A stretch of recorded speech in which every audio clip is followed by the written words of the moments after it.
Ya estamos conectadas, ¿no? Con nuestro Sí, entrevistado. y estamos en el mes de la concientización sobre el cáncer de próstata. Este es el tumor más frecuente en los varones, es casi el 20% de todos los tumores malignos, con una incidencia de casi 12.000 casos por año en Argentina. Eh, bueno, para hablar de este tema tenemos a un entrevistado. En Estrategia Salud y Ambiente. En Estrategia Salud y Ambiente entrevistamos a...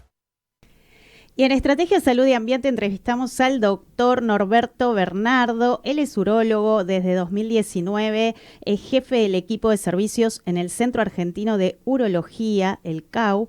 Es además jefe de servicio de urología del Hospital de Clínica José de San Martín y profesor titular de la Cátedra de Urología en la Universidad Nacional de Buenos Aires.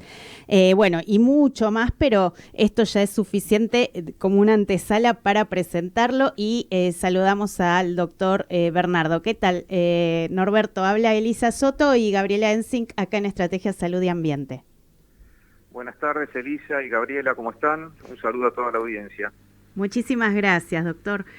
Bueno, la verdad que teníamos la inquietud de poder hablar sobre un tema. De hecho, nos llegó información de que noviembre es un mes de concientización con respecto al cáncer de próstata.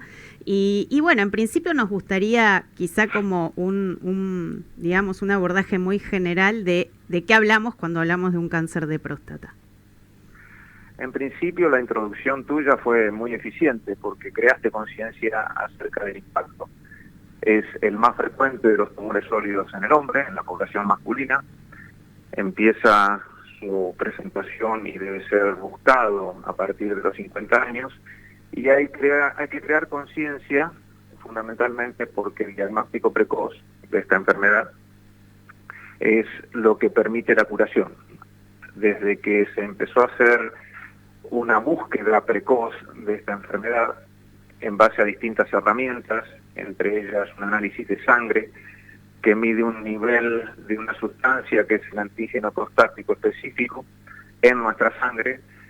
La mortalidad del cáncer de próstata se disminuyó significativamente, casi un 50%, simplemente por ir a buscar esa enfermedad cuando era incipiente, cuando recién se estaba desarrollando y cuando no tenía posibilidad de extenderse más allá de la glándula donde se origina. Entonces, sobre este tema, a veces hace falta un poco más de información, sobre todo porque la información quita miedos.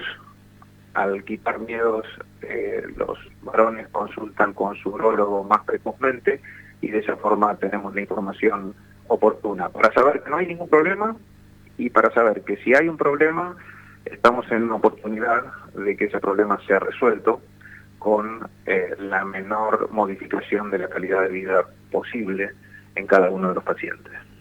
Y en esto se ha avanzado bastante en cuanto a distintas técnicas de detección precoz. Pero la básica, la más importante, es esa actitud que lleva al paciente a consultar, a querer saber cuál es la situación. En esto la población femenina con su problemática está mucho más abierta y naturaliza mucho más la consulta precoz. En los hombres todavía queda pendiente una tarea importante de insistir. Afortunadamente esto se va logrando y año a año se va naturalizando este control periódico anual que tenemos que hacer los varones. Doctor, Gabriela Ensink lo saluda y bueno, estamos justamente en el mes de la concientización. ¿Están previstos screenings o monitoreos o dónde pueden concurrir en ciertos lugares del país los varones? ¿Es a partir de los 50 o conviene un poco antes si uno tiene antecedentes familiares? Cuando hay antecedentes familiares hay que empezar antes, concretamente a los 45 años.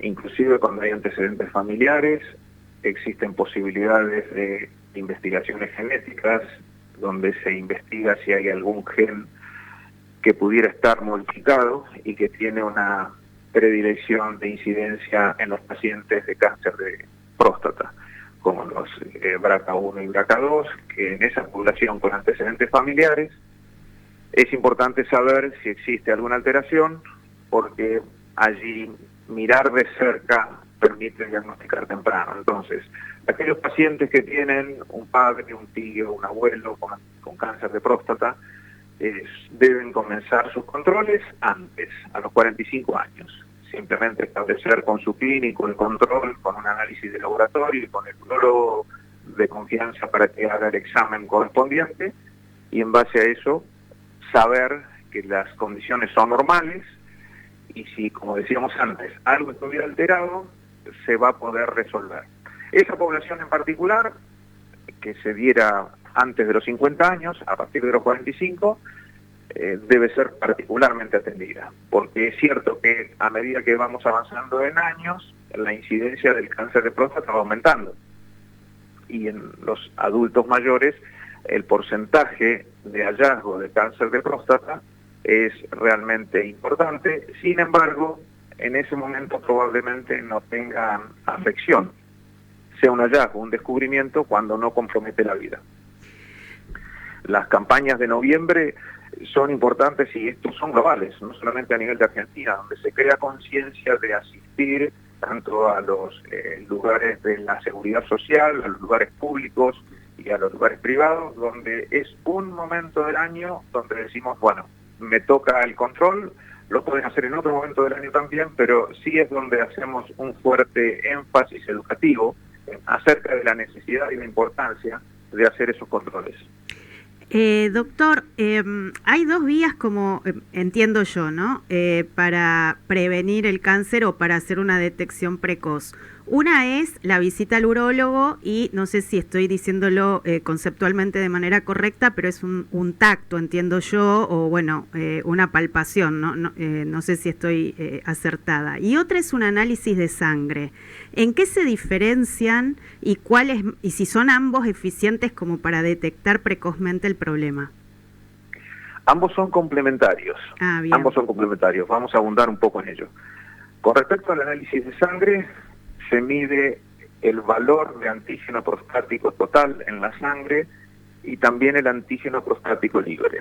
El antígeno prostático libre es una pequeña fracción dentro del total, y eso establece una relación entre el antígeno prostático libre y el total que permite sospechar que algo pudiera estar alterado. Cuando la relación entre el antígeno prostático libre y el total está debajo del 18%, es recomendable ahondar la investigación con el fin de dejar claro si no pudiera estar de manera incipiente desarrollándose un cáncer.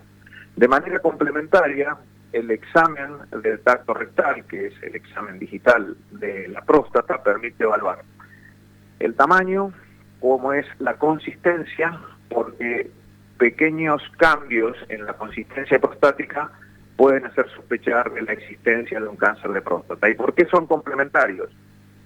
Porque hay veces que el antígeno prostático puede ser normal y, sin embargo, en un pequeño porcentaje se descubre una induración que es sospechosa, que también nos lleva a investigar en profundidad, y podemos descubrir un cáncer de próstata que no había elevado el antígeno prostático y que tenía un tacto alterado, un tacto patológico. Por eso funcionan de manera complementaria. Y también podemos tener una alteración en el antígeno prostático con un examen de tacto rectal donde no hay zonas sospechosas, y que por la elevación del análisis de sangre nos lleva a investigar a través de otras metodologías si pudiera haber alguna alteración. Concretamente, las imágenes, las resonancias magnéticas diseñadas para la próstata permiten ver cómo se difunde la sangre en la glándula prostática y si hay alguna alteración en su arquitectura que pudiera resultar sospechosa, y en base a eso buscar establecer si esa zona sospechosa efectivamente puede ser un cáncer de próstata, para lo cual habría que realizar una biopsia para confirmar eso, en aquellos casos donde la sospecha es firme. Doctor, entiendo que como todo cáncer, el cáncer de próstata tiene un componente genético o hereditario y otros factores de riesgo que son modificables por ahí. ¿Cuáles son estos hábitos de alimentación, de ejercicio, que se pueden modificar para prevenir o que inciden en la futura aparición de este cáncer de próstata? Hacer actividad física y comer sano son beneficiosos para cualquier situación de salud. Está vinculado el sobrepeso, la obesidad, con la aparición de algunos cánceres de próstata con unos rasgos de comportamiento un poco más agresivos. De manera que aquellos pacientes que tienen una ingesta saludable y un ejercicio generalmente controlan los excesos de peso, y en aquellos pacientes que tienen sobrepeso tienen que prestarle especial atención para no hallar una zona de sospecha. Con respecto al tabaco, no se ha demostrado que el tabaco pueda hacer un efecto negativo. Es negativo para la salud, claramente, en general, pero no en particular para generar cáncer de próstata.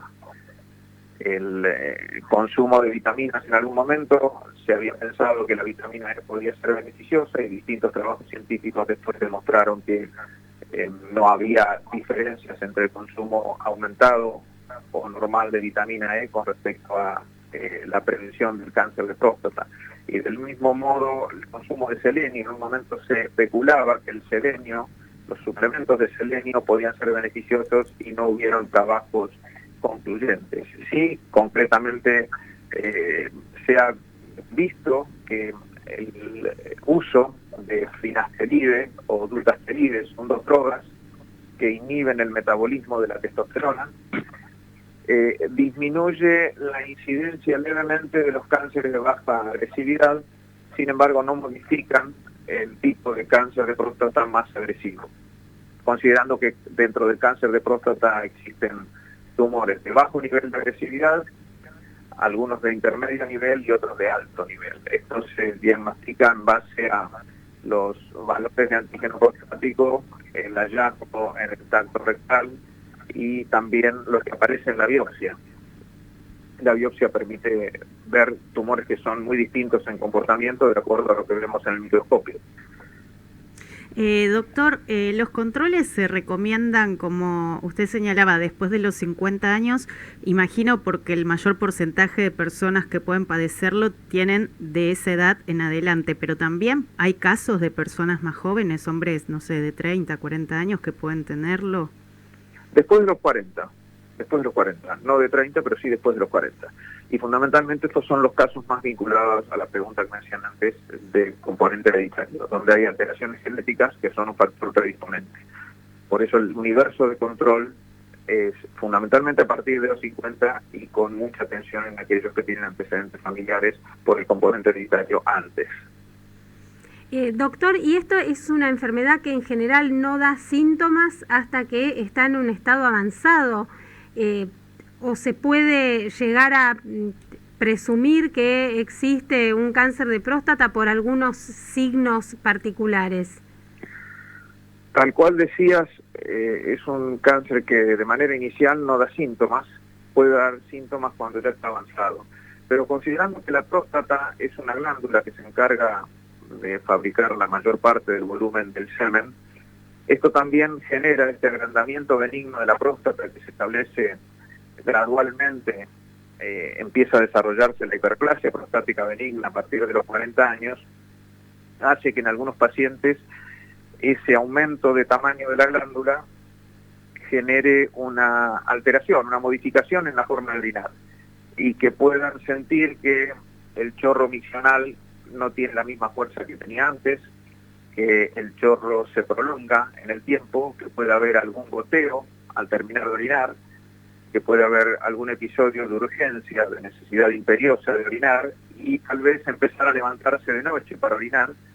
Entonces, esos cambios morfológicos en la forma de la glándula prostática, que hacen que el chorro no salga y el vaciado de la vejiga no sea como era antes, llevan también a la consulta. Y esa consulta incluye lo que hablábamos antes, del análisis de sangre, de la realización de ecografías, y tal vez un paciente que consultó porque empezó a tener modificaciones en su forma de orinar por el componente de agrandamiento benigno, tiene la oportunidad de diagnosticar de manera incipiente la existencia de un cáncer de próstata que hasta el momento no le había dado los síntomas, porque esos síntomas estaban vinculados al agrandamiento benigno, no al cáncer que podría coexistir y que se diagnostica por el motivo que lo lleva a la consulta, que es que ya no está orinando igual.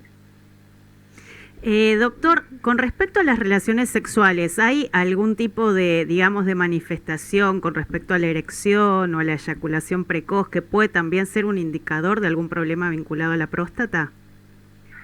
No necesariamente. Hay cambios en la eyaculación producto del cáncer de próstata. Lo que podría parecer como signo de sospecha es que en el semen, en la eyaculación, pudiera aparecer sangre, y eso es un motivo de búsqueda. Con respecto a las eyaculaciones, un trabajo que hizo el Ministerio de Salud de Australia con un seguimiento a más de 20 años de la población masculina, lo que se vio claramente que aquellos pacientes que eyaculaban 2 o más veces en la semana tenían en el largo plazo una incidencia de agrandamiento benigno y de cáncer de próstata inferior que aquellos que eyaculaban una o ninguna vez durante la semana. De manera que esa frecuencia eyaculatoria ejerce un mecanismo beneficioso con respecto a la cuestión preventiva. Bueno, doctor, le agradecemos mucho y no sé si nos quiere, ya para cerrar, comentar algo que tenga que ver con desmitificar. La palabra cáncer suele causar un poco de miedo y las personas a veces le rehúyen al tema, pero por ahí hablar de que en qué porcentaje es curable este cáncer detectándolo a tiempo. Es muy importante la detección precoz, porque aquellos pacientes que se detectan precozmente, prácticamente a los 5 años, el 100% de ellos están vivos. Cuando está con alguna localización ganglionar cercana a la próstata, el porcentaje es alrededor del 95%. Y la importancia de hacer diagnóstico precoz es porque a los 5 años, aquellos pacientes que no hubieran hecho el diagnóstico precoz y hubieran sido diagnosticados de manera avanzada, asumiendo avanzado como células prostáticas que están a nivel de huesos a distancia de la próstata, esos pacientes tienen a los 5 años una sobrevida del 30%. Esa diferencia entre el 100 y el 30% a los 5 años es un motivo de suficiente relevancia estadística como para estimular a toda la población masculina a hacer un diagnóstico precoz, porque prácticamente pasamos de una situación de curación y problema resuelto definitivamente a una situación de convivencia con medidas que son paliativas para mejorar la calidad de vida, pero que no son resolutivas de manera definitiva como es la curación. Bueno, doctor, muchísimas gracias. La verdad que muy completo toda la información que nos brindó y bueno, estamos muy agradecidas y en algún momento seguramente volveremos a hacer algún contacto por algún tema vinculado a su especialidad. El agradecido soy yo, estoy a disposición y espero que a la audiencia le haya sido de utilidad con la idea de enfatizar el concepto del diagnóstico precoz, y estamos a disposición desde el CAU para poder ayudarlos en lo que fuera posible. Gracias, doctor. Bueno, tuvimos el gusto de dialogar con el doctor Norberto Bernardo. Él es jefe del equipo de servicios en el Centro Argentino de Urología, el CAU, jefe de servicio de urología del Hospital de Clínica José de San Martín y profesor titular de la Cátedra de Urología en la Universidad de Buenos Aires.